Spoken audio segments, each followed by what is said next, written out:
Welcome everybody to Falcon Plays Overfall. Let me tell you a little bit about this game right now.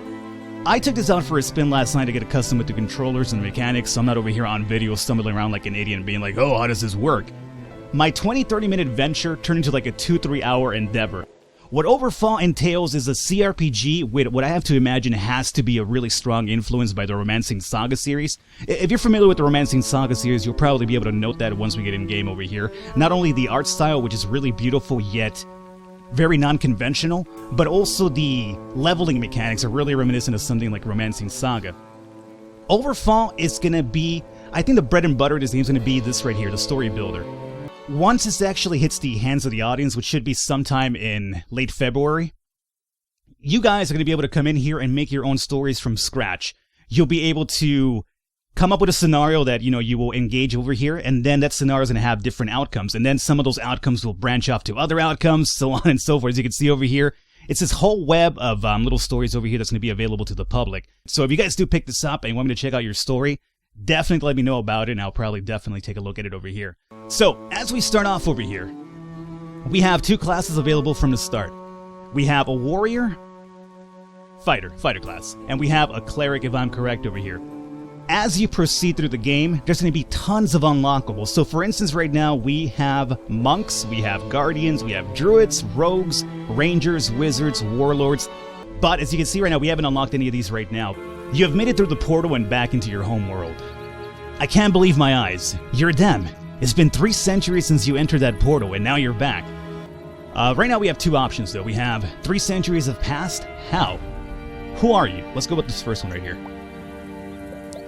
God knows. For generations, my family has been waiting for your arrival, right at this spot, and I am the lucky one to fulfill our family prophecy now. Why have you been waiting for us? I think there has been an anomaly in time when we entered the portal. Now, the yellow ones are going to kind of give you an indication where that's probably the one you want to go with if you want to take more of a diplomatic route. So we'll definitely pick this one up over here for more information. You have the wisdom to understand the difference, but not many could foresee that this would happen, except for one wizard. Why have you been waiting for us? A mighty wizard, Zell, gave this quest to my grandfather for the day you will return. The world isn't the same since you left. The Ever-King has gone missing. Azel? The almighty Ever-King has gone missing. Let's ask about Azel here first. He was a mystery, a powerful wizard. He foretold that this day would come, and here you are. The almighty Ever-King has gone missing. The Citadel has vanished long ago. No one knows why and how, but Azel left my family a message to hide and deliver to you for when this day comes. A message? 2 beacons will be unsealed, only to those who are revered. Their light will unveil the path to your king, only when the races of Dees deem you worthy. What does it mean? Then we should introduce ourselves to the leaders of Dees first, if we are to find those beacons. Keep trying not to laugh at Dees over here. Dees, yeah, you know what I'm saying over here. Let's go with this one, though. If that's true, then you should make your way up to their society first. Times have changed, the world is in chaos. So right now we can set sail, but we also have another question over here. Times have changed. The races are at war with each other. You'll have to choose sides, I'm afraid. On the bright side, if there is any, the message says 2 beacons. Alrighty. This right here, I'm not sure if you guys could see this right now. Something popped up on my screen, which is kind of like you could actually rate encounters. So whenever you're doing the user-created maps or stories, you'll be able to rate whether you'll be able to give it a 1 through a 5, and you'll be able to leave a comment on it as well. So it's kind of like... Isn't it like Mario Maker similar to that as well? I'm pretty sure Mario Maker is similar to that as well. But for the premise of this, since we're playing the vanilla one, we're going to be doing Don't Show Feedback again. Alrighty. Now, right now we're on the world map. This is all taking place in real time. And as time proceeds... Let me see, can I pause this? Yeah, we can. The game's constantly playing in regular speed. When you move, it'll actually proceed faster. Now, you could go around over here and think, well, I'll just level up myself as much as possible and I'll be fine. Yes, but the reason why the time is always constantly running is because the portal will indeed be unleashing what I believe are called the Vorn.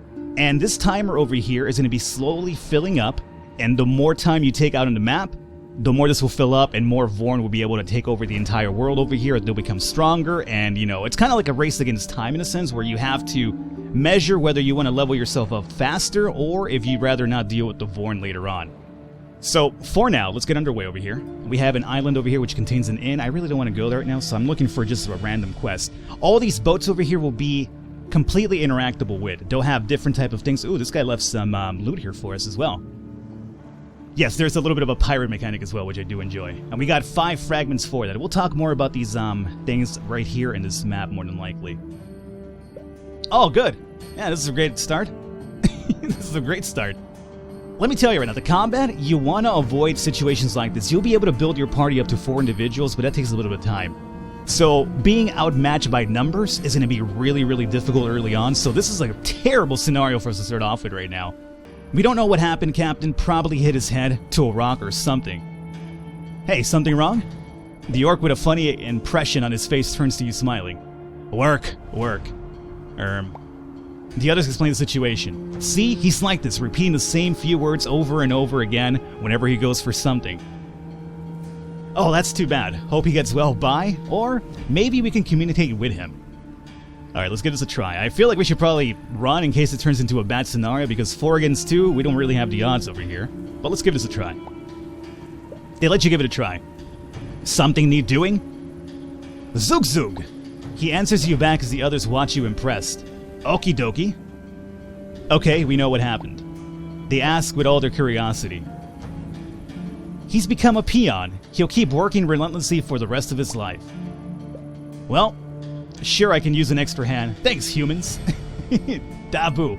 And we got Orc Reputation +1. So, the game is silly in many scenarios, but really serious in other ones. This is a silly one, thankfully for us, because I was not going to fight 4 orcs. There's no runaway feature as well, so had we caught in a fight over here, we'd probably already lose. But right now we have an Orc Reputation +1.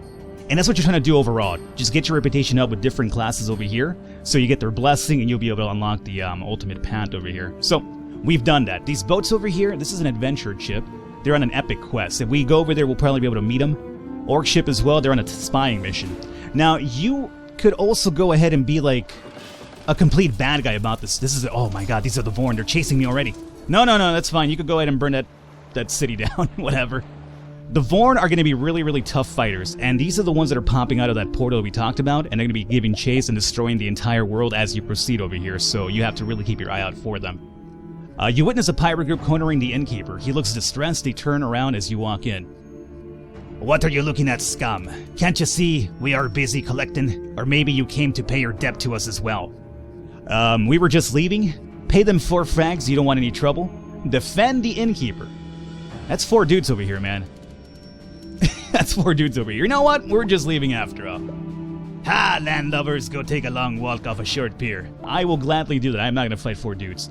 Early on, you definitely want to avoid, multi-individual parties over here. If you could do like 2-on-2s, you're pretty much fine. Maybe 2-on-3, but 4-on-2, oh, it's going to be pretty bad for you over here. Alright, some humans come seeking aid as you land on the island. They want to take their kids swimming, but apparently the nearby beach is occupied with shark hollows. They ask you to get rid of them so they can go swimming safely. Alrighty, so we could leave or we could go ahead and help them out. Let's go ahead and do that. Maybe we'll get some good standing with the humans here. Now, is it just me, or this might be my old nostalgia over here playing up, but don't these guys remind you of Street Sharks? This is like fucking Street Sharks. All they need are like rollerblades, honestly. Anyway, the shark hollows are enjoying themselves and are not willing to leave the beach for some petty human kids. Tell them to beat it or else, or nicely ask them to leave for a couple of hours. They can always come back when the humans are gone. Let's go ahead and try to reason with them here. The hollows consider what you said and decide it's not worth to fight about it. They will come back when the humans are gone, and we have a Holla Reputation +1. Let's go back to the humans. You tell the humans the beach is safe for children to swim. They're grateful. They gave us 4 frag and 3 food. Excellent. Alrighty. And as I mentioned, if you could go ahead and take the diplomatic route, go for it. Now, we could go back to these islands and another quest will be involved with that as we come back, but you can't do it immediately. You have to go somewhere else and then you could come back to it later. Let's go ahead and talk to one of these adventurer chips to give you an idea how this works out here as well. You encounter a group of adventurers sailing the high seas. Now, you will be able to increase your party size as you go forward here.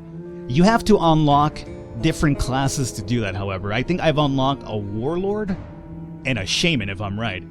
And they're going to be in these adventure ships randomly, so you'll have to keep an eye out whenever you're trying to increase your party size because they're not going to be in every single ship. It's going to be completely random. So for now, we have to roll really 2 individuals, but we definitely want to increase this party size because it'll give us a better chance when we do have to fight. You encounter a group of adventurers sailing the high seas. Ahoy, heroes! Heard any rumors of discord in the area?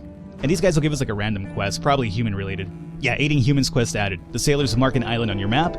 There's more than plenty around these areas, especially lately. Alright. And this will be marked on our map over here, so we can aid humans down this way. Excellent. Let's come down. There's the quest right here. Let's come to this island here first, however. See what's happening over here. Oh my god. We have some hollows over here. Oh my god. Bullman! You are a terrifying looking dude. A thief has stolen from the hollows living in a human village. You get to decide whether you should let the hollows punish him themselves or hand the thief to the Everguard to be punished by human laws. Thief! I swear you'll be very sorry for this. We have a thief over here, huh? Let the hollows punish him. Don't get involved and leave. Punish the thief yourself. Kill him. Give the thief to the Everguard. Or rob the hollows and set the thief free. Oh boy. A lot of choices with this one. I'm gonna let them do it. And get more standing. We already have a +1 standing with them from the Street Shark quest anyway. So let's go ahead and do that. Yeah, Holla reputation. You did the right thing. Justice will be served. Alrighty, good. Good. Right now I'm trying to avoid combat, but we'll definitely try to get involved in at least one fight before we wrap it up here for today. We have the humans over here. This might be involved with a fight up. Looks like rather fighting. These guys look pretty successful to fights. You are spotted by a mob of bandits. They bellow and charge. Alright, here's our first fight. 2 on 3. We have... Oh man, I really hate the long distance guys. They're so assholes. Okay, let's do it. Today's a good day to kill. I agree, Rolf. Alrighty, so for combat. You move around in a CRPG fashion. There's going to be 3 different turns, however, and we'll talk more about these as we go along. Right now, this is the movement one. This will be the utility one. And this is your attack phase over here as well. And all these will be leading buffs. There's so many status effects in this game. It's really, really overwhelming sometimes, but at the same time, it's kind of easy to manage. So right now we have Rolf here, right? Let's see what our enemies are looking like. We have 12, 14, and 16. Not too strong. How far is their movement? We have a movement of 3. We have a movement of 3 and 3. Okay, so the long distance guys will attack us from far, but we have this guy's going to kind of rush us, right? So he's going to be 1, 2, 3. He'll probably hang out over here. So I'm going to move my fighter over here for now. I want to keep him in the front line. I'll have my cleric in the back, obviously. So right now we have our utility phase. Here we can apply Vigor to ourselves, and it also removes 2 debuffs. Keep that in mind. We have Earthcrack. This will apply Vulnerable to our enemies and remove 1 buff from them as well. And we have Incapacitate, which is going to apply Disarm and Immobilize on them. Unfortunately, our fighter could only attack around him immediately, so he has no long-distance attacks right now, so we'll have to just go ahead and apply Unbreakable to ourselves over here, and we'll have Vigor. Now, Vigor is going to let us be... We can't be affected by Bleeding, Trauma, Poison, Burning, Agony, Tormented, Bone Pour, and it stacks by round. As I mentioned, tons and tons of effects in this game, which is actually pretty neat. So right now, unfortunately, we cannot attack, so we have to go ahead and skip our attack phase. Here comes the Shackled Acolyte. Alright, what are you doing to me? Whatever you did, I was able to block it with Vigor. Oh, not that one, that's his attack. Alright, now we have the Shackled Adept. What are you doing, my friend? Alrighty. Luckily, we were dodging on that one, but our Acolyte wasn't able to.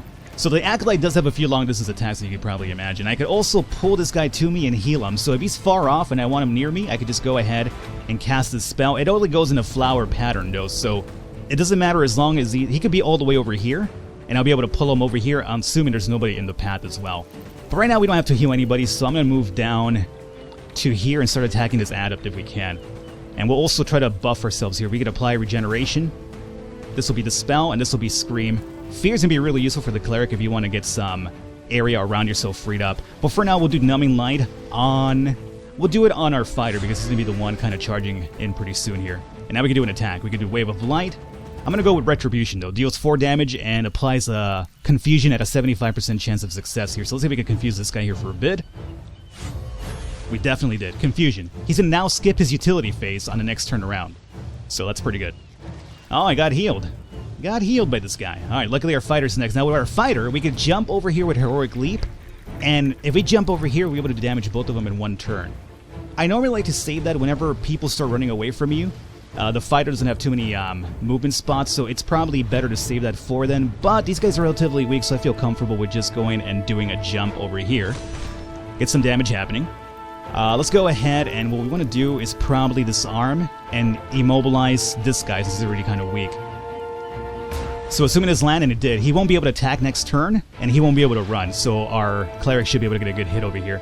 Now we'll start off with a Shop. This will give us a chance to apply Bleeding on the target, and if this actually hits, we could actually follow it up with Cleave, which applies mortal wounds once the target is bleeding, but only when it's bleeding. And Execute is going to be 4 damage plus 3 damage if the target has less than 50% health, which he doesn't have right now, so we're going to go with Chop instead. Hopefully we can land some bleeding attacks. There we go. Perfect. He's basically done next turn around. And you're going after my Acolyte over here. Alright. I'm still not familiar with all these attacks, as you could probably imagine. There's a lot of them in this game, so I still have to get really used to what all these icons mean. But this guy was definitely buffed. He's got regeneration, so he'll recover 2 HP every turn for 2 turns. And Desperation increases heal effects on you by 50%. Oh, so he'll get like 4 HP, huh? We better bring this guy down right now. So I'm going to say we move the Cleric over here, because I have a plan. I'm going to Dispel myself because we have Burning. Deals 1 damage for every turn for 3 turns. That's no good. Let's Dispel that. Excellent. And let's see, we have Wave of Light. Deals 3 damage. I want to go with this one because it does have... There we go. We can affect 2 of these guys right here as long as we cast it over here. Perfect. Might be the end for this guy here. Yeah, buddy! What are you going to do? Are you coming for the physical attack or what? Healed himself and... Knock me with Trauma. Deals 1 damage for every turn for 3 turns. Alrighty. I'm going to go after this guy next, I'm going to say. I need him to get him away from my Cleric, so Fighter will come over here. Remember, our Leap is now on cooldown for 2 turns. Let's go ahead and apply... Vulnerable. Vulnerable will make it so he takes more damage next turn. And Vigor will allow it so I don't get a debuff with certain things. So, you know, I'm going to go with Vigor again. And let's go ahead with... Hopefully casting Bleed on this guy. No Bleed this time around, unfortunately. What do you need, buddy? What are you doing? Aha! Didn't cast! Now we've been chilled, and we have Trauma as well, of course. Alrighty. I don't feel like we need to heal the Fighter just yet, so I'm going to save that for later. Maybe once we're done with this guy. For now, I'm going to hang out. Halves the critical rate, and deals 1 damage for turn. Every turn for 3 turns, huh? I need to Dispel that. Unfortunately, our Dispel is now on cooldown, so we won't be able to remove that this turn around, unfortunately. But we'll probably just go ahead and counteract it with Numbing Light. Let's go ahead here, and what we'll do is... I'm going to hang out right here. I have an idea, actually. Let's go ahead and skip my movement phase. I'll go ahead and bust the Numbing Light on myself. And I'm going to use Holy Nova, which will deal 3 damage to our enemies, and it's going to also restore 2 HP to anybody around me. So, there you go. Perfect. No, don't go anywhere. Stop healing. Alrighty. Our Fighter's next. He's under 50%, so we'll go ahead and use Execute and kill this guy right now. So I'm going to hang out right here. I'm not moving from this spot. We'll also go ahead and... I really don't have to use any of these right now. He's basically Dunsky. But you know what? Just to guarantee the kill, let me go ahead and use Earthcrack and make him vulnerable. There we go. And then we'll go ahead and finish it off with Execute. Should be dead. Alright, now we have the Shackled Acolyte. Ivy's taking too much damage that I'm really too happy about, so I definitely have to either try to get her healed, which isn't really happening right now. Alrighty, let's move over here. This guy right now is enraged, by the way. I cannot afflict him with any sort of status effect now. Every time you get left over with only one individual left over in the enemy part, they'll always be enraged. So it's kind of like a way for the game to level you out. I guess I don't like it too much because it powers them up too much, just so you can't really add any effects on them anymore. So I'm not sure if it's like a way for the game to balance itself, but I feel it puts you at a disadvantage sometimes for a fact. I'm going to go ahead and Dispel this Trauma on myself here, and then we'll go ahead and hit this guy with Retribution. Alright, he's almost down. Oh, we have Heroic Leap? Yeah, baby! So we'll be able to make the jump over here, luckily, and then we should be able to finish this guy off now. It doesn't really matter what we do. We'll just go ahead and incapacitate if we can, and go in for the kill with Cleave. Dunsky, alrighty, that's our first fight over here. You have defeated the bandits, you search their bodies for something of worth.